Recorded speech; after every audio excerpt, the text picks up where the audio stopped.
ಒಂದು ಐಷಾರಾಮಿ ಬಂಗಲೆ. ಅದರ ಒಂದು ಬದಿಯಲ್ಲಿ ಹಸಿರು ಹುಲ್ಲು ಮತ್ತು ಬಣ್ಣ ಬಣ್ಣದ ಹೂಗಳಿಂದ ಅಲಂಕರಿಸಲ್ಪಟ್ಟ ಸುಂದರವಾದ ಉದ್ಯಾನವಿದೆ.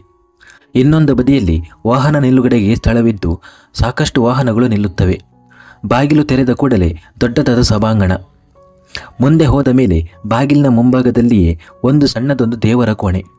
ಅದರಲ್ಲಿ ರಾಧಾಕೃಷ್ಣರ ಸುಂದರವಾದ ವಿಗ್ರಹವನ್ನು ಇರಿಸಲಾಗಿತ್ತು. ಅದರ ಇನ್ನೊಂದು ಬದಿಯಲ್ಲಿ ಡೈನಿಂಗ್ ಹಾಲು ಮತ್ತು ಅದರೊಂದಿಗೆ ಅಡುಗೆ ಮನೆ. ಅದರ ಸಮೀಪವೇ ಮೇಲೆ ಹೋಗಲು ಮೆಟ್ಟಿಲುಗಳು. ಈಗ ನಿಮ್ಮನ್ನು ಮೇಲಕ್ಕೆ ಕರೆದೊಯ್ಯುತ್ತೇನೆ. ಎದ್ದೇಳು ಪುಟ್ಟ, ಎಷ್ಟೊತ್ತು ಮಲಗುತ್ತೀಯ? ಕಿಟಕಿಯಿಂದ ಪರದೆಗಳನ್ನು ತೆಗೆಯುತ್ತಾ ಒಬ್ಬಳು ಹುಡುಗಿ ಹೇಳುತ್ತಾಳೆ. ಅವಳ ಹೆಸರು ಮಾನ್ವಿ. ವಯಸ್ಸು 23ರಿಂದ 24. ಎತ್ತರ 5.5. ಚಂದದ ಮೈಬಣ್ಣ, ಉದ್ದನೆಯ ಕೂದಲು, ನಗುಮುಖ. ಅಕ್ಕ ಪ್ಲೀಸ್ ಸ್ವಲ್ಪ ಹೊತ್ತು ಎಂದು ಇನ್ನೊಬ್ಬ ಹುಡುಗಿ ತನ್ನ ತಲೆಯ ಮೇಲೆ ದಿಮ್ಮನ್ನು ಇಡುತ್ತಾ ಹೇಳುತ್ತಾಳೆ. ಅವಳ ಹೆಸರು ಮಾನ್ಯ. ವಯಸ್ಸು 22 ವರ್ಷ. ಎತ್ತರವು ಸರಿಸುಮಾರು ಇಬ್ಬರದ್ದು ಒಂದೇ. ತುಂಬ ಬೆಳ್ಳಗೇನೂ ಇಲ್ಲ, ಆದರೆ ವೈಶಿಷ್ಟ್ಯಗಳು ಅವಳು ಯಾರನ್ನಾದರೂ ತನ್ನತ್ತ ಸೆಳೆಯಬಲ್ಲಳು ಮತ್ತು ಅವಳ ನಗು ಎಲ್ಲರನ್ನೂ ಆಕರ್ಷಿಸುವಂತಿತ್ತು. ಮಾನ್ವಿ ಅವಳ ತಲೆಯಿಂದ ದಿಂಬನ್ನು ತೆಗೆಯುತ್ತಾ, ನೋಡು, ಆಗಲೇ ತಡವಾಗಿದೆ. ಇದು 3ನೇ ಸಲ ನಿನ್ನನ್ನು ಎಬ್ಬಿಸಲು ನಾನು ಬಂದಿರುವುದು. ಎಲ್ಲರೂ ಎದ್ದು ರೆಡಿಯಾಗಿದ್ದಾರೆ. ಮಾನ್ಯ ಅರೆತೆರೆದ ಕಣ್ಣುಗಳೊಂದಿಗೆ, ಎಲ್ಲರೂ ಏಕೆ ಬೇಗನೆ ಏಳುತ್ತಾರೆ? ನಾನು ಬೇಗನೆ ಎದ್ದೇಳಲು ಇಷ್ಟಪಡುವುದಿಲ್ಲ ಎಂದು ಹೇಳಿದಳು. ಮಾನ್ವಿ, ಹೌದು, ನೀನು ಎಂದಿಗೂ ಬೆಳಿಗ್ಗೆ ಆಗದೇ ಇರಲಿ ಎಂದು ಬಯಸುತ್ತೀಯ. ಈಗ ಬೇಗ ರೆಡಿಯಾಗು, ಇಲ್ಲದಿದ್ದರೆ ಅಮ್ಮನಿಗೆ ಕೋಪ ಬರುತ್ತೆ. ಮಾನ್ಯ ಕುಳಿತಲ್ಲೇ, ಅಕ್ಕ ಮೊದಲು ಗುಡ್ ಮಾರ್ನಿಂಗ್ ಆದರೂ ಹೇಳು, ಎದ್ದ ತಕ್ಷಣ ಕ್ಲಾಸ್ ಶುರು ಮಾಡ್ಕೋಬೇಡ ಎಂದಾಗ ಮಾನ್ವಿ ಮುಗುಳ್ನಗುತ್ತಾ, ನೀನು ಸುಧಾರಿಸುವುದಿಲ್ಲ ಎಂದು ಹೇಳುತ್ತಾ ಹೋಗಿ ಅವಳ ಹಣೆಗೆ ಮುತ್ತಿಟ್ಟು ಗುಡ್ ಮಾರ್ನಿಂಗ್ ಎಂದು ಹೇಳಿದಳು. ಬೆಳಿಗ್ಗೆಯಿಂದ ಇದು 3ನೇ ಸಲ. ಈಗ ಬೇಗ ರೆಡಿಯಾಗಿ ದೇವಸ್ಥಾನಕ್ಕೆ ಹೋಗಬೇಕು, ಆಮೇಲೆ ಕಾಲೇಜಿಗೂ ಹೋಗಬೇಕು ಎಂದು ಹೇಳಿದಳು. ಮಾನ್ಯ ಸಿಡುಕುತ್ತಾ, ಈ ಅಮ್ಮ ಅಂತೂ ಯಾವಾಗ ನೋಡಿದರೂ ದೇವಸ್ಥಾನಕ್ಕೆ ಹೋಗಬೇಕು. ಮನೆಯಲ್ಲಿಯೂ ಅವಳು ಕೃಷ್ಣನನ್ನು ತುಂಬ ಪೂಜಿಸುತ್ತಾಳೆ, ಆದರೆ ಅವಳ ಮನಸ್ಸು ತೃಪ್ತಿ ಆಗುವುದಿಲ್ಲ. ಅವಳಿಗೆ ಪ್ರತಿದಿನವೂ ದೇವಸ್ಥಾನಕ್ಕೆ ಹೋಗಬೇಕು. ಅದರ ಮೇಲೆ ಅವಳು ನಮ್ಮನ್ನು ಕರೆದುಕೊಂಡು ಹೋಗುತ್ತಾಳೆ. ಏನಕ್ಕ ಇದು? ಡ್ಯಾಡ್ ತಪ್ಪಿ ಅವಳ ಮಧ್ಯೆ ಬಂದಿದ್ದಾರೆಯೇ ಏನೋ, ಇಲ್ಲವಾದರೆ ಅವಳು ಕೃಷ್ಣನ ಮೀರ ಆಗುತ್ತಿದ್ದಳು ಎಂದು ಕೆಲವೊಮ್ಮೆ ನನಗೆ ಅನ್ನಿಸುತ್ತದೆ ಎಂದಳು ಮಾನ್ಯ. ಮಾನ್ವಿ ಅವಳ ತಲೆಯ ಮೇಲೆ ಹೊಡೆದು, ನಡಿ ರಾಕ್ಷಸಿ, ಅಮ್ಮನನ್ನು ಗೇಲಿ ಮಾಡುತ್ತೀಯಾ? ಈಗಲೇ ಅಮ್ಮನನ್ನು ಕರೆಯುತ್ತೇನೆ ಎಂದು ಹೇಳಿದಳು. ಮಾನ್ಯ ಹಾಸಿಗೆಯಿಂದ ಎದ್ದು, ಇಲ್ಲ ಅಕ್ಕ, ನಾನು ಕೇವಲ 10 ನಿಮಿಷಗಳಲ್ಲಿ ರೆಡಿಯಾಗುತ್ತೇನೆ ಎನ್ನುತ್ತಾ ಬಾತ್ರೂಮ್ಗೆ ಓಡುತ್ತಾಳೆ. ಅಷ್ಟರಲ್ಲಿ ಮಾನ್ವಿ, ಸರಿ ಇಲ್ಲಿ ಕೇಳು, ನಾನು ಅಮ್ಮನಿಗೆ ಸಹಾಯ ಮಾಡಲು ಹೋಗುತ್ತಿದ್ದೇನೆ, ಬೇಗ ರೆಡಿಯಾಗಿ ಕೆಳಗೆ ಬಾ ಎಂದು ಮಹಡಿಯಿಂದ ಕೆಳಗಿಳಿದು ಬರುತ್ತಾಳೆ. ಸ್ವಲ್ಪ ಸಮಯದ ನಂತರ ಮಾನ್ವಿ ತನ್ನ ತಾಯಿಯೊಂದಿಗೆ ದೇವರ ಕೋಣೆಯಲ್ಲಿ ಆರತಿ ಮಾಡುತ್ತಿರುತ್ತಾಳೆ. ಓ ಕೃಷ್ಣ ಎನ್ನುವ ಕೃಷ್ಣನ ಭಜನೆಯನ್ನು ಕೇಳಿ ಆರತಿ ಮುಗಿಯುವ ಹೊತ್ತಿಗೆ ಎಲ್ಲರೂ ಅಲ್ಲಿಗೆ ಬಂದರು. ಮಾನ್ವಿ, ಎಲ್ಲಿ ನಿನ್ನ ಪ್ರೀತಿಯ ತಂಗಿ, ಇನ್ನೂ ಎದ್ದಿಲ್ಲವೇ ಎಂದು ಅವಳ ತಾಯಿ ಕೇಳಿದಾಗ ಮಾನ್ಯ ಮೆಟ್ಟಿಲುಗಳನ್ನು ಇಳಿದು ಬರುತ್ತಾ, ನಾನು ಇಲ್ಲಿದ್ದೇನೆ ಮದರ್ ಇಂಡಿಯಾ, ಎದ್ದೂ ಆಯಿತು, ರೆಡಿಯಾಗಿಯೂ ಆಯಿತು. ಇಂದು ನಮ್ಮ ಅಕ್ಕನಿಗೆ ತುಂಬ ವಿಶೇಷವಾದ ದಿನವಾಗಿದೆ. ನಾವು ಇಂದು ಹೇಗೆ ಮಲಗಿರಲಿ ಎನ್ನುತ್ತಾ ತನ್ನ ತಾಯಿಯ ಕೆನ್ನೆಗಳನ್ನು ಹಿಸುಕುತ್ತಾ, ಗುಡ್ ಮಾರ್ನಿಂಗ್ ಭಾರತ ಮಾತೆ, ಸಾರಿ ಅಮ್ಮ ಎಂದಳು ಮಾನ್ಯ. ಮುಗುಳ್ನಗುತ್ತಾ ಮಾಲಿನಿಯವರು, ನೀನು ಯಾವತ್ತೂ ಸುಧಾರಿಸುವುದಿಲ್ಲ ಎಂದು ಹೇಳುತ್ತಾ ಗುಡ್ ಮಾರ್ನಿಂಗ್ ಎಂದು ಹೇಳಿದರು. ನಂತರ ಮಾನ್ಯ ತನ್ನ ತಂದೆಯ ಬಳಿ ಹೋಗಿ ಗುಡ್ ಮಾರ್ನಿಂಗ್ ದಡ್ಡು ಎಂದಳು. ರಾಘವ್ ಅವರು ಅವಳ ಕೆನ್ನೆಗಳನ್ನು ಹಿಸುಕುತ್ತಾ, ಗುಡ್ ಮಾರ್ನಿಂಗ್ ನನ್ನ ರಾಜಕುಮಾರಿ ಎಂದು ಹೇಳಿದರು.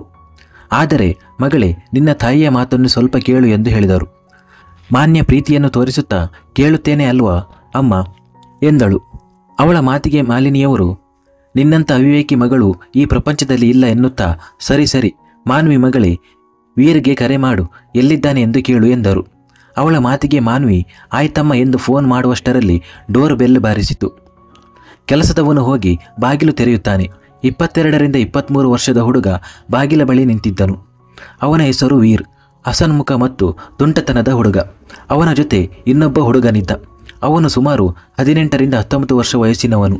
ಹೆಸರು ವಿಹಾನ್. ಶಾಂತ ಸ್ವಭಾವ ಮತ್ತು ಬುದ್ಧಿವಂತ. ಇಬ್ಬರು ಒಳಗೆ ಬರುತ್ತಾರೆ.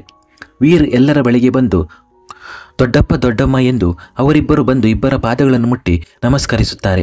ಇಬ್ಬರು ಅವರನ್ನು ಆಶೀರ್ವದಿಸುತ್ತಾರೆ. ವೀರ್, ನಿಮ್ಮದ್ದೆಲ್ಲ ಪ್ಯಾಕಿಂಗ್ ಆಯ್ತಾ? ಸಂಜೆ ಹೊರಡಬೇಕು ಎಂದನು. ಅದಕ್ಕೆ ಮಾನ್ವಿ, ಹೌದು, ಎಲ್ಲರ ಪ್ಯಾಕಿಂಗ್ ಆಗಿದೆ ಎಂದಳು. ದೊಡ್ಡಪ್ಪ ದೊಡ್ಡಮ್ಮ, ನೀವು ನಿಮ್ಮ ಕೆಲಸವನ್ನು ನಿರ್ವಹಿಸಿದ್ದೀರಾ ಎಂದು ವೀರ್ ಕೇಳಿದನು. ಅವನ ಮಾತಿಗೆ ಮಾಲಿನಿಯವರು, ಆಫೀಸಿನ ಎಲ್ಲ ಕೆಲಸವನ್ನು ಕೆಲಸದವರಿಗೆ ವಿವರಿಸಿದ್ದೇವೆ, ಅಲ್ಲಿ 1 ವಾರ ಉಳಿಯಬೇಕು ಅಂತ ಗೊತ್ತು ಎಂದರು. ರಾಘವ್ ಅವರು, ಹೌದು, ಮತ್ತು ನಾನು ಸಹ 10 ದಿನ ರಜೆ ತೆಗೆದುಕೊಂಡಿದ್ದೇನೆ ಎಂದು ಹೇಳಿದರು. ಹೇ ಅಕ್ಕ, ಹೇಗಿದ್ದೀರಾ? ಮತ್ತು ದೆವ್ವದ ಅಜ್ಜಿ, ನೀನು ಹೇಗಿದ್ದೀಯಾ ಎಂದು ವೀರ್ ಕೇಳಿದನು. ಕೂಡಲೇ ಅವನ ಮಾತಿಗೆ ಮಾನ್ಯ, ಅವರು ನಿನಗಿಂತ ಚೆನ್ನಾಗಿದ್ದಾರೆ ಎನ್ನುತ್ತಾ, ಸರಿ, ಅಣ್ಣ ನಿನ್ನ ಜೊತೆ ಬರಲಿಲ್ಲವಾ ಎಂದು ಕೇಳಿದಳು. ಅವಳ ಮಾತನ್ನು ಕೇಳಿದ ಅವಳ ತಾಯಿ, ಇದೇನು ಮಾನ್ಯ, ವೀರ್ ನಿನಗಿಂತ ದೊಡ್ಡವನಲ್ಲವಾ ಎಂದು ಹೇಳಿದರು. ವೀರ್ ಅವಳನ್ನು ಕೀಟಲೆ ಮಾಡುತ್ತಾ, ಹೌದು, ಬಂದು ನನ್ನ ಪಾದಗಳನ್ನು ಮುಟ್ಟು ಎಂದನು. ಅವಳು ಕೂಡ ಅವನನ್ನು ಚುಟಾಯಿಸುತ್ತಾಳೆ. ಅಷ್ಟರಲ್ಲಿ 27ರಿಂದ 28 ವರ್ಷದ ಹುಡುಗ ಒಳಗೆ ಬರುತ್ತಾನೆ. ಅವನನ್ನು ನೋಡುತ್ತಲೇ ಅವಳು ಓಡಿ ಹೋಗಿ ಅವನನ್ನು ತಬ್ಬಿಕೊಳ್ಳುತ್ತಾಳೆ. ಮಾನ್ವಿ ಕೂಡ ಹೋಗಿ ಅವನನ್ನು ಅಪ್ಪಿಕೊಳ್ಳುತ್ತಾಳೆ. ನೀವು ಹೇಳಿದ್ದೀರಿ ನನಗೆ ಸಮಯವಿಲ್ಲವೆಂದು. ಮಾನ್ವಿ ಕೇಳಲು, ಆರವ್, ಎಲ್ಲವನ್ನೂ ನಿರ್ವಹಿಸಿದ್ದೇನೆ. ನನ್ನ ತಂಗಿ ಸ್ಟೂಡೆಂಟ್ ಆಫ್ ದಿ ಇಯರ್ ಗೌರವವನ್ನು ಪಡೆದಿದ್ದಾಳೆ. ನಾನು ಅದನ್ನು ಹೇಗೆ ಮಿಸ್ ಮಾಡಿಕೊಳ್ಳಲಿ? ನಂತರ ಅಜ್ಜ ಅಜ್ಜಿಯ ವಾರ್ಷಿಕೋತ್ಸವಕ್ಕೆ ನಿಮ್ಮೆಲ್ಲರನ್ನು ಕರೆದುಕೊಂಡು ಹೋಗಲು ಬರಬೇಕಿತ್ತು.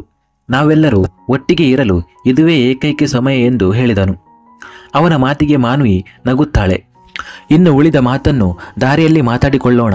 ದೇವಸ್ಥಾನಕ್ಕೆ ಹೊರಡಲು ತಡವಾಗುತ್ತಿದೆ ಎಂದು ಮಾಲಿನಿಯವರು ಹೇಳಿದರು.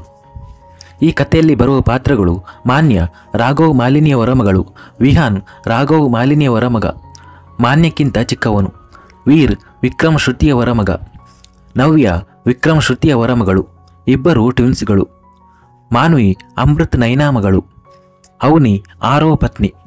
ಕಥೆಯನ್ನು ಮುಂದುವರಿಸುತ್ತಾ ಎಲ್ಲರೂ ಮನೆಯಿಂದ ತಯಾರಾಗಿ ದೇವಸ್ಥಾನಕ್ಕೆ ಹೊರಡುತ್ತಾರೆ. ಅಲ್ಲಿಂದ ದೇವರ ದರ್ಶನ ಪಡೆದ ನಂತರ ಎಲ್ಲರೂ ಮಾನ್ವಿ ಮತ್ತು ಮಾನ್ಯಳ ಕಾಲೇಜು ತಲುಪುತ್ತಾರೆ.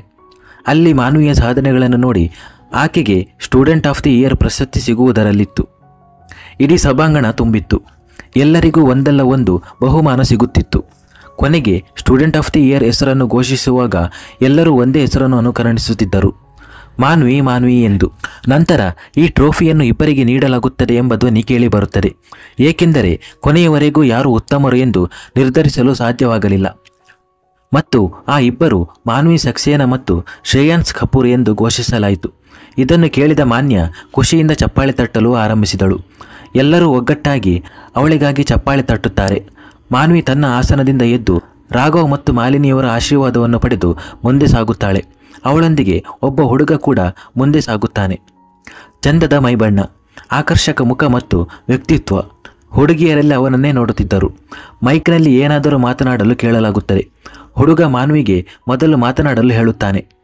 ಮೈಕ್ ಹಿಡಿದು ಎಲ್ಲರಿಗೂ ನಮಸ್ಕರಿಸಿದ ಮಾನ್ವಿ, ನಿಮಗೆಲ್ಲರಿಗೂ ಅಭ್ಯಂತರವಿಲ್ಲದಿದ್ದರೆ ನಾನು ನನ್ನ ತಾಯಿಯಿಂದ ಈ ಟ್ರೋಫಿಯನ್ನು ತೆಗೆದುಕೊಳ್ಳಲು ಬಯಸುತ್ತೇನೆ. ಏಕೆಂದರೆ ಇಂದು ನಾನು ಏನಾಗಿದ್ದರೂ ಅವರಿಲ್ಲದಿದ್ದರೆ ಇಂದು ನಾನಿರುತ್ತಿರಲಿಲ್ಲ. ನನಗೆ ನನ್ನ ತಾಯಿಯೇ ನನ್ನ ದೇವರು ಎಂದು ಹೇಳುತ್ತಾಳೆ. ಎಲ್ಲರೂ ಮಾಲಿನಿಯವರನ್ನು ಅಲ್ಲಿಗೆ ಕರೆಯುತ್ತಾರೆ. ರಾಘವ್ ಕೂಡ ಮಾಲಿನಿಯವರನ್ನು ಅಲ್ಲಿಗೆ ಹೋಗುವಂತೆ ಹೇಳುತ್ತಾರೆ. ಮಾಲಿನಿಯವರ ಕಣ್ಣುಗಳು ತೇವವಾದವು. ಮಾನ್ಯ ಅವರ ಕೈ ಹಿಡಿದು ಅಲ್ಲಿಗೆ ಕರೆದುಕೊಂಡು ಹೋದಳು. ಮಾಲಿನಿಯವರ ಕೈಯಿಂದ ಟ್ರೋಫಿಯನ್ನು ಪಡೆದ ಮಾನ್ವಿ ಮಾಲಿನಿಯವರ ಬಳಿ ಏನಾದರೂ ಮಾತನಾಡಿ ಎಂದು ಹೇಳಿದಾಗ ಅವರು ಭಾವುಕಳಾಗುತ್ತಾರೆ ಮತ್ತು ಏನನ್ನೂ ಮಾತನಾಡದೆ ಅವರು ಮಾನ್ವಿಯನ್ನು ತಬ್ಬಿಕೊಳ್ಳುತ್ತಾರೆ. ಶ್ರೇಯಸ್ನನ್ನು ಕೇಳಿದಾಗ ಅವನ ಕುಟುಂಬದಲ್ಲಿ ತಂದೆ ಮತ್ತು ಅಜ್ಜಿ ಮಾತ್ರ ಇರುವುದೆಂದು ಹೇಳುತ್ತಾನೆ. ಅಪ್ಪ ವಿದೇಶದಲ್ಲಿದ್ದಾರೆ, ಅಜ್ಜಿ ಇಲ್ಲಿಗೆ ಬರುವಂತಿಲ್ಲ ಎಂದು ಹೇಳುತ್ತಾನೆ. ಮಾಲಿನಿಯವರ ಕಡೆಗೆ ಟ್ರೋಫಿಯನ್ನು ತೋರಿಸಿ ತನ್ನ ಕೈಯಿಂದಲೇ ನನಗೆ ಕೊಟ್ಟರೆ ನನ್ನ ತಾಯಿ ನನಗೆ ಈ ಟ್ರೋಫಿಯನ್ನು ಕೊಟ್ಟಿದ್ದಾಳೆ ಎಂದು ನಾನು ಭಾವಿಸುತ್ತೇನೆ ಎಂದು ಹೇಳುತ್ತಾನೆ. ಎಲ್ಲರ ಕೋರಿಕೆಯ ಮೇರೆಗೆ ಮಾಲಿನಿಯವರು ಕೂಡ ತನ್ನ ಕೈಯಿಂದ ಟ್ರೋಫಿಯನ್ನು ಅವನಿಗೆ ಕೊಟ್ಟು ಅವನ ತಲೆಯನ್ನು ಪ್ರೀತಿಯಿಂದ ಮುದ್ದಿಸಿ ಸಂತೋಷವಾಗಿರು ಎಂದು ಹೇಳುತ್ತಾರೆ. ಶ್ರೇಯಸ್ ಕಣ್ಣಲ್ಲಿ ನೀರು ತುಂಬಿತ್ತು. ನಂತರ ಎಲ್ಲರೂ ಅಲ್ಲಿಂದ ಹಿಂತಿರುಗುತ್ತಾರೆ. ಮುಂದುವರಿಯುವುದು.